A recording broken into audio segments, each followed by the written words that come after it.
Sales Lead Dog Podcast, hosted by CRM technology and sales process expert Christopher Smith, talking with sales leaders that have separated themselves from the rest of the pack. Listen to find out how the best of the best achieve success with their team and CRM technology. And remember, unless you are the lead dog, the view never changes. Welcome to Sales Lead Dog. Today we have joining us a thought leader, Angel Ribo. Angel, welcome to Sales Lead Dog. Thank you. Thank you very much for allowing me to be here with you and for your, and to your audience, obviously, that they will be patiently listening to us today. That's great. So Angel, tell us about yourself and what you do these days. Absolutely. So basically what I do is both corporate CEOs and established entrepreneurs, they hire me to bridge the gap globally for expansion and exposure. So that means basically that they help them accelerate the growth of their businesses through international expansion strategies. The reason why I do that is because I originally was born in Barcelona in Spain. I started an international career because I learned English and French and then Portuguese. And then, I decided to go international and fast forward, I had, helped more than, 1,500 companies and their C-level executives making certain, purchasing decisions. And also then, I was working literally in more than 30 countries doing that. So, eventually for almost 5 years ago, I decided to go from the corporate world to have my own business. And that's how I ended up doing what I do. Besides that, actually, something that played a key role for me to do that was that I decided also to start my own charity. It's called Wisdom for Kids. And we help underprivileged kids in Latin America become entrepreneurs using their local resources. I'm very strong on LinkedIn, so you will find me on LinkedIn over there. I'm an influencer there and very active, always sharing both personal and professional stories. And many of them are sales-related stories. So I'm so excited to be here, Chris. Thank you. Yeah, no, we're excited to have you. And I love what you're doing as an entrepreneur. Anything that facilitates entrepreneurs, especially I love it with kids. That's awesome. Thank you. Yeah. So tell us about your I'm going to start with your switch to being an entrepreneur. That's a big shift to make. What was that like for you? Yes, it was obviously when you look back, right? You know that you made so many mistakes, and you would, if you were given another chance, you would definitely do it completely different. You know that feeling? Yeah. Oh yeah. I'm sure you do, right? Yeah, totally. But also I believe that, regardless of where you stand, like from a spiritual or religious perspective, I think that we are only given the battles that we can really fight and succeed on. Yep. Okay, so that wasn't an exception. So there's always something that happens that keeps you afloat, always, no matter what, Yep. Yep. So I decided to leave corporate America after almost like 17, 18 years, starting in Europe and then being here. Yeah. In the US. I'm right now north of Dallas in Texas. And it was, in the beginning, to be honest, the first thing I can tell you I remember is that I really wasn't sure of what I wanted to do. I wasn't sure. I had so many paths, right? Right. Before leaving the corporate world, I had attended several entrepreneurs, online marketeers kind of conferences. Yep. In order to explore several, avenues, how to become a consultant, how to become a coach, how to launch products online, how to be a good online marketeer. And on top of that, also, I would say that I never really reflected on everything that I had done before. Right. So I was full of doubts with a lot of different possibilities in front of me. And it took to me a while to say, okay, so this is what I'm going to do, and I'm going to do it this way. I'm going to go down that path only. Yep. So that's what I remember. But, definitely, probably the same as you. If I can learn anybody not to make the same mistakes, yep. There I go. Oh, yeah. So what was that like transitioning where you're selling for other people? Now you're selling for yourself. Yeah. So number one is making sure that the imposter syndrome was not affecting me, right? I remember that it wasn't until I literally sat down. And when I was telling you before that I had done business in 33, 34 countries, until that very moment, and that was months and months and months after I had started my own entrepreneurial career, I sat down and I started to write down, okay, so how many companies have I helped in my life? And I tried to cut and paste different spreadsheets from different, places I had worked and done business with, and companies and industries. I put them all together. And then I said, okay, how many countries? Those different companies, where are they based? So I started to make a list of different countries. Okay, and then how did I help them? So I helped them do this, this, this, this, and this. When I took stock of that, experience, it was then when I realized, okay, so I might have something to offer. Yeah. I might have something to sell to the others. So actually, I made the decision. I made the decision of, I'm going to be extremely active on LinkedIn. Okay, so that was my first decision. So I haven't really used networking online before. Right. I was using it like reactively. Now I'm going to be proactive, and I'm going to make LinkedIn the place where I'm going to conduct all my sales. Before, I don't remember selling a single thing. Nothing since the 90s, where I don't remember when LinkedIn was founded, but until 2016, when I decided to set up my own company. So that was the first thing. So I started to see, okay, so I'm going to do this. How do I create an audience? And then I started to learn how to do business on LinkedIn, how to reach out to people. I made so many mistakes. I mean, crazy things. Crazy things. It really, obviously there were people blocking me, and you name it. Trying to reach out the wrong way, and trying to be artificial, trying not to be me, to be honest, because I was in this. If I had to describe it, in some sort of quicksand, that you know what you do, but you really don't, and then you one step forward and two steps backwards, all the time. And then obviously after starting like doing some marketing, and then having the conversations, right?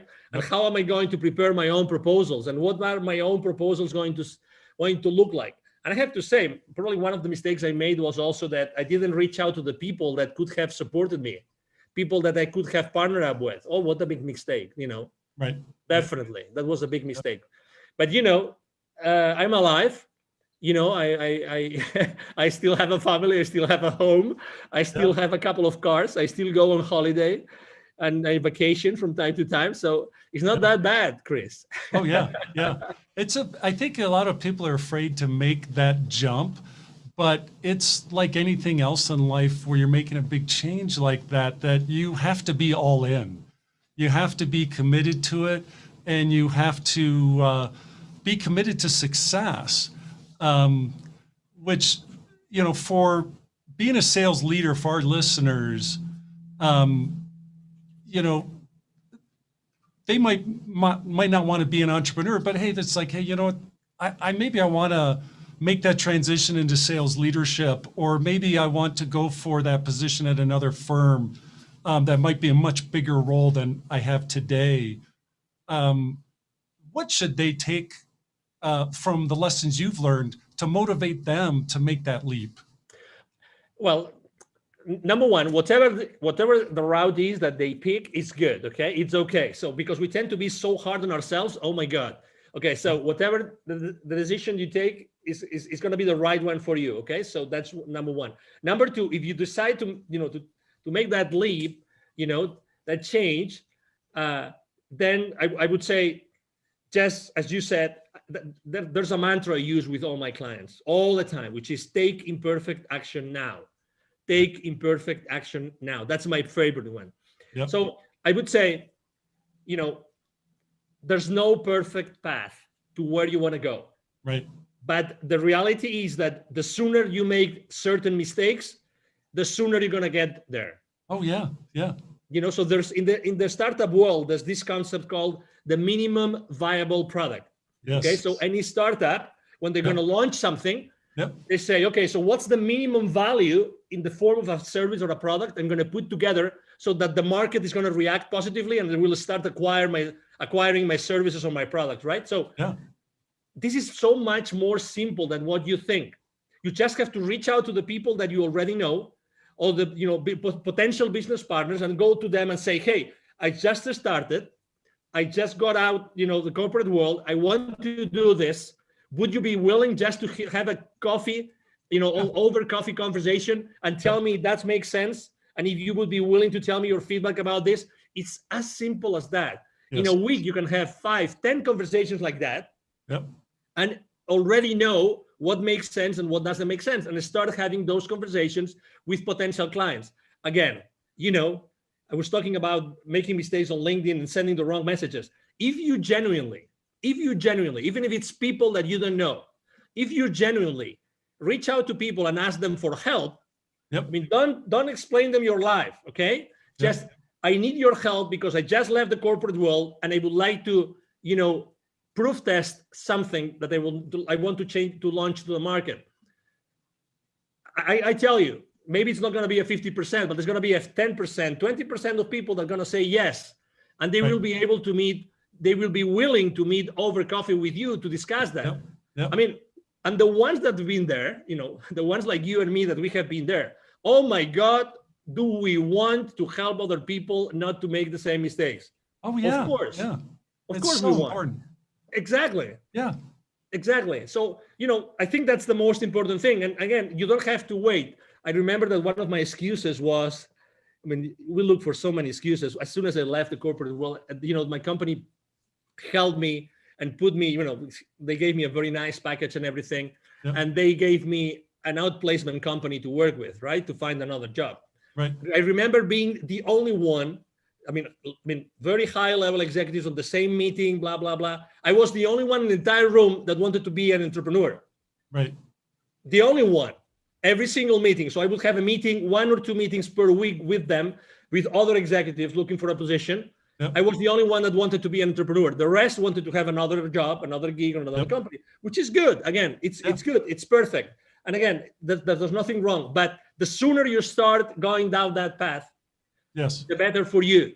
Yes. Because you need reinforcement, and you need reinforcement, and you need to learn lessons. Nobody will learn their lessons. You need to be yourself in front of the reality that you're going to be, acting on.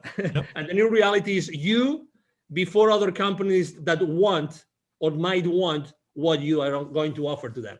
Yeah.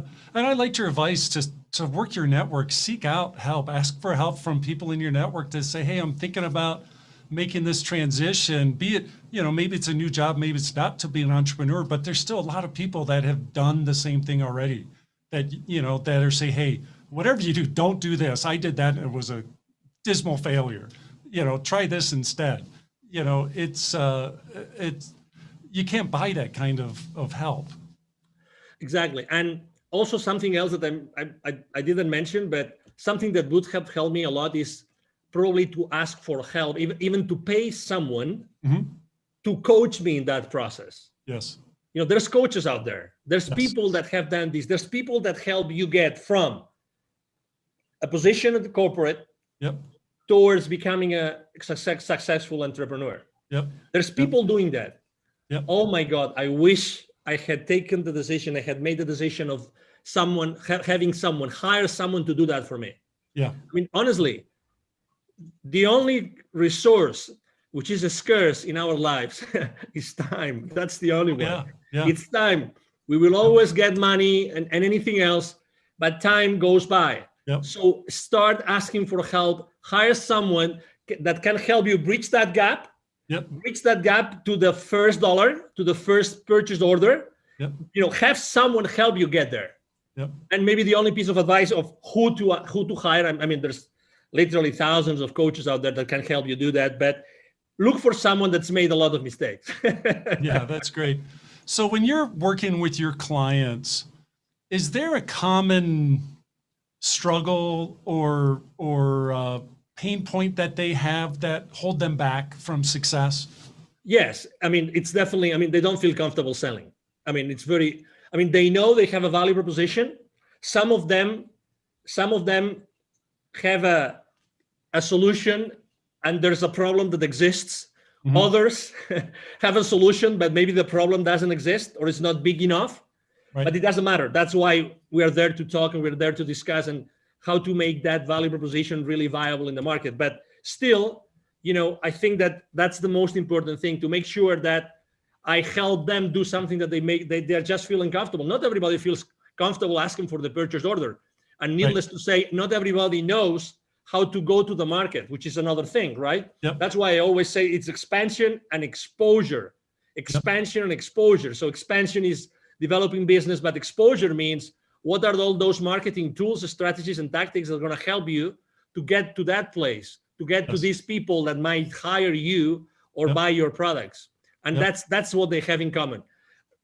Let me add something to this, if I may, Chris, which is obviously every time we talk right now, when I'm having this conversation with you, I'm attracting a specific kind of person, right? I'm attracting a specific kind of entrepreneur, a specific kind of C-level executive. I don't attract everybody. And that's okay. I know what I'm saying, and I'm being me, and I know that I'm going to attract certain persona or a certain avatar, and that's okay. The world is full of people that need my services, and it's the same with you, and it's the same with you, Chris, and it's the same with everybody that wants to go from corporate to becoming an entrepreneur. We are unique in our lives, we are unique in our experiences, and we are unique in the way that we can deliver that value to our potential clients. That's why we'll never, that's a conversation you've had probably hundreds, if not thousands of times. I remember when I was training my sales force, the new sales reps would come to me and say, hey, okay, so where am I going to find leads? Oh, that's an interesting conversation. So, we would tell them, okay, so this is the source of leads, and I'm sure that your sales VP or your sales manager is going to give you a whole bunch of leads, and then there will always be someone in that sales training, someone raising their hands and saying, and what if I finish my list of leads and nobody has wanted to give me an appointment?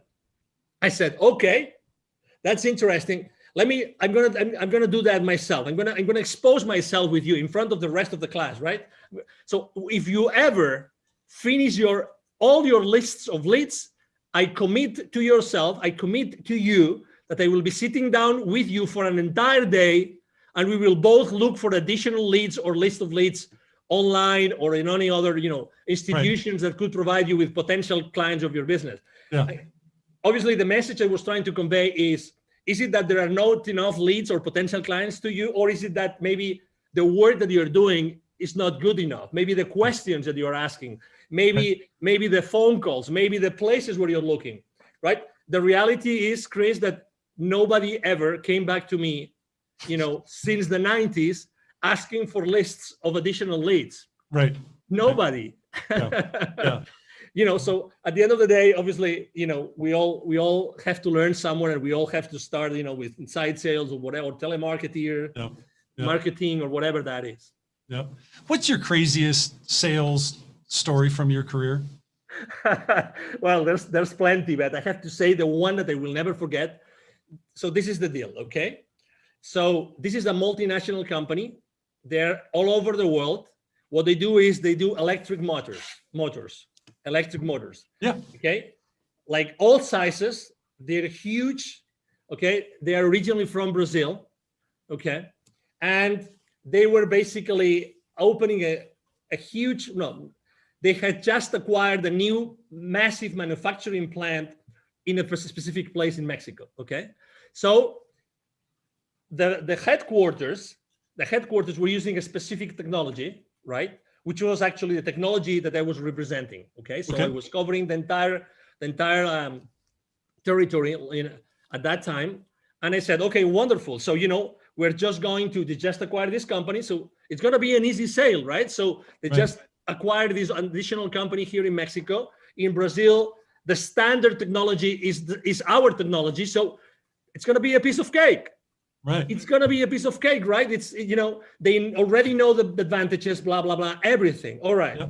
To make things worse, I'm originally from Spain. As I said before, I was in Mexico, and I was doing that. That wasn't a direct sale from me. So I was doing that indirectly through one of my business partners. Okay.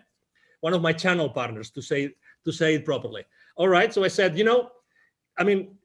just go there, do all the groundwork, and then whenever you need me to, for the final stages of the negotiation, I show up. What was even worse was that the CEO and general manager of that company in Mexico, he was also from Spain. So I said, oh my God, we will be able to talk about soccer, and we will be able to have a nice meal together. And we will, so you name it. when you already have this image in your brain. Yeah. It's lining up. Everything's lining up. Exactly. Yeah. What are the chances of this Brazilian company buying a company in Mexico, and the CEO and GM, he is a Spaniard, right? Yeah.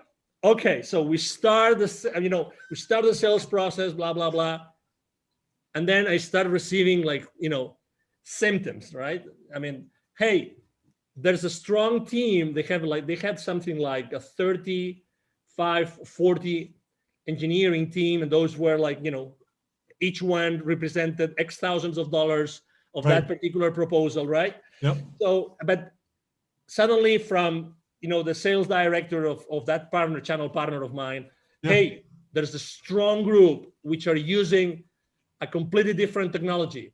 These guys have never used our technology. They use another one, and they're very strong, and they really believe it's much more important, right? So I have to say that unfortunately we took shortcuts.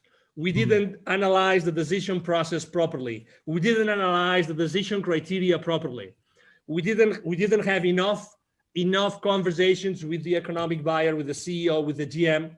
So we took so many shortcuts that we ended up losing the deal. Oh my. And it was several hundreds of thousands of dollars. Yeah. Several hundreds of thousands. So I will never forget the name of that company. Obviously, I'm trying to be extremely respectful and don't disclose the name of the company. But I have to tell you something. With the director of sales of that channel partner, we became friends because we were badly defeated. And obviously, all the company knew about that deal. When that deal has so much visibility inside the company that everybody's expecting us to win it. Yeah. So we had to go back and say, we lost it. What? We lost it. Yeah, we lost the deal. Well, to recover that account, it took to us 4 or 5 more years. Wow. 4 or 5 more years to get it back, to have, to perform, enough proofs of concept there, and to make sure that we were doing the right benchmarks of technology against technology, blah, blah, blah. And I guarantee you, we never took any other shortcut. We didn't take any other chances in any other deal. I tell you that. Oh, I bet. Dealing with rejection is a big part of sales, and being a sales leader and modeling that, how you handle rejection. I think it's important for a sales leader to model that for their team. What's your recommendations for sales leaders in terms of how they create the proper perspective in their sales team, especially the younger people that are getting started in sales?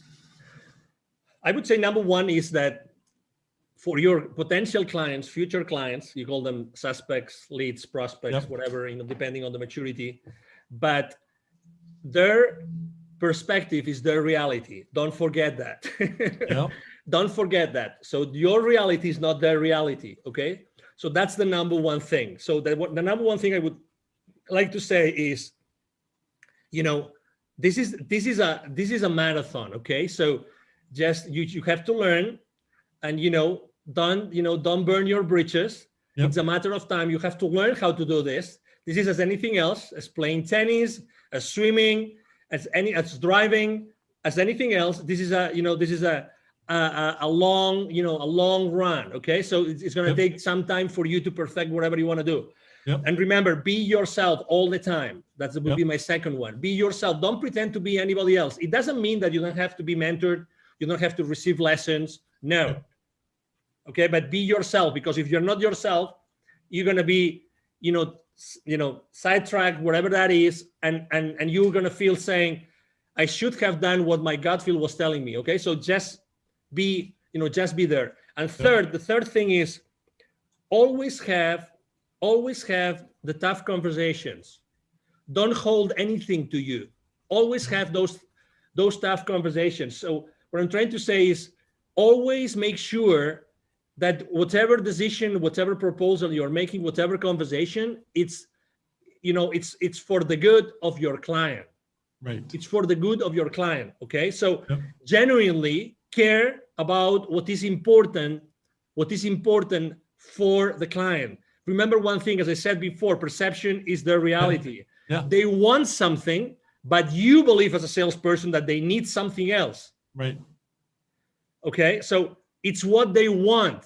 It's what they want. So remember, it's their reality. So you have to be there all the time. Okay. So those would be my, most important, pieces of advice. And again, you learn a lot. I mean, I learned from a desk making phone calls. That's how I learned.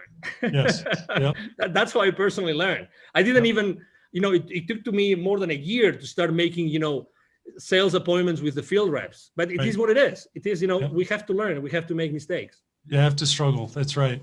Yeah. So let's transfer our discussion here to talk about CRM. When it comes to CRM and your career in sales, did you love it or do you hate it? I loved it. And I loved it because it helped me structure myself and organize myself. The real, can I use a brand, or can I use I'd rather not? We try to stay away from that. And just talk in general terms. We don't want to. So there wasn't one over another. No, it's okay. So just going back in time in the late 90s, there was one system that was really like the number one that everybody would use, and everybody would use that one. I remember when the company was working with was over $1 billion in revenue, and they decided to buy that. Right, that was a multi-million-dollar deal that they had to invest on. I remember it was like a savior. I mean, I remember even though it was complicated, like lots of fields and things and interactions, it was like, oh my God, great. We have a way like to put all that information and to keep that information in at some place so that it's going to help me have a better possibility to follow up on those deals. Because at the end of the day, following up is everything. When every single industry says that the millions are in the follow-up, you bet. And CRMs really help you be organized. That's for me, that was, I remember my first time ever using that particular CRM. And I've always used different. After that, I use CRMs consistently. Yes, it's the peace of mind that you say. Again, a lot of people see it as a way to control, which I understand and which I agree. You need to control your sales force. You need to have some level of accountability with your sales force. I get that, but it's a help. It's something that's going to help you. It's part of your support system, and you need support systems to excel in sales. Yeah, I think it's a great tool for salespeople because everybody goes into slumps, and when that happens, the sales leader can use the information in CRM to say, hey, look, I see you're doing this here. Have you thought about maybe trying this? But if you don't have that information in CRM, how is the leader be able to coach effectively, because they have no insight as to what they've been doing or what's going on? Exactly. And, and to your point, some people don't like to be controlled. Some people feel like, I'm the top gun here. I don't need anybody to overlook what I'm doing. Right. With all due respect, we belong to an organization. That's right. The final goal of that organization is to pay back to the owners, to the investors, to pay back, to the shareholder, to give that additional value to the shareholders. They invested their money, they invested their time, they invested their wealth in making that company successful. You have a job because of them. So anything that you do, which is going against that contradicts that, I regret to say, it's not right. That's right. It's not right. The end goal of any organization is to increase shareholder value no matter what. And you as a salesperson, you have to be aware that every business decision that you make has an impact and a financial implication, has a financial implication in the company and in the profitability of the company. So you're part of that structure. I understand that you like to, sell big and close these big, massive deals and great revenue. But okay, so what are the implications of closing that deal? First, as I said before, for the client, is it going, because in the moment that you close a sale, remember, it's good for you because you get the revenue, but it's a problem in the financial statements, right? It's remember, you are a problem for your client until your client starts to recover the investment. Remember that. That's right. And it's the same for your company. So, okay, you get the revenue, but who has to fulfill that order? Your entire organization behind you has to fulfill the order. Did you take everything into consideration so that you will be able to profitably fulfill that order for your client? These are the kind of things that you have to take into consideration every time you close a sale. Yeah, I could not have said that better, Angel. That is so. Thank you. That's one of the discussions I love to have when we engage with a client is, okay, what happens when that deal's won? What is that being supported by your CRM? Is the information in your CRM to support the team that downstream that, as you said, they now have to take care of that customer. They have to own that relationship and make sure they achieve the ROI on their investment. So important. Absolutely. I mean, in all honesty, I mean, if we want to keep our teams accountable, I mean, we have to, and we want them, all of them, to be engaged, right? I mean, we have to educate them. I mean, very honestly, I mean, because you sell every single day. So I think that having those financial implications conversation is like the elephant in the room. Yes. It's like the elephant in the room. Who feels really comfortable? I mean, have you ever felt this? Let me ask you a question, Chris. Have you ever been in that situation in which you're trying to close a deal, you're in a negotiation table, and suddenly the CFO of your client shows up? Oh my God, you are with the fingers like this, cross fingers, saying, I pray to God that the questions from the CFO are not going to be that difficult, so I can still answer them, and they will still be interested in doing business with me. Yes. Because if we get into, if he pulls up his financial statements and he starts going on like, okay, so this and this and this and this, and he starts making these difficult questions. Oh my God, you might even have an MBA, but even if you have an MBA, how long ago did you forget all the financial principles? Oh yeah.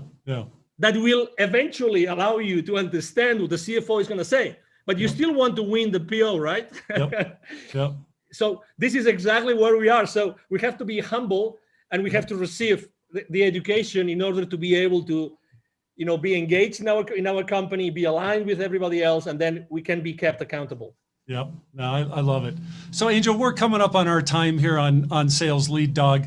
If people want to connect with you, what's the best way for them to reach out and connect? Thank you. The best way for them to connect with me is definitely to go and send me an email. It's very simple, like my name. It's Angel, Angel, at angelribo.com. It's ANGL again, RIB as in boy, O, RIB as in boy, B as in boy, O.com. So it's Angel at angelribo.com. I'm very active on LinkedIn, very, very active.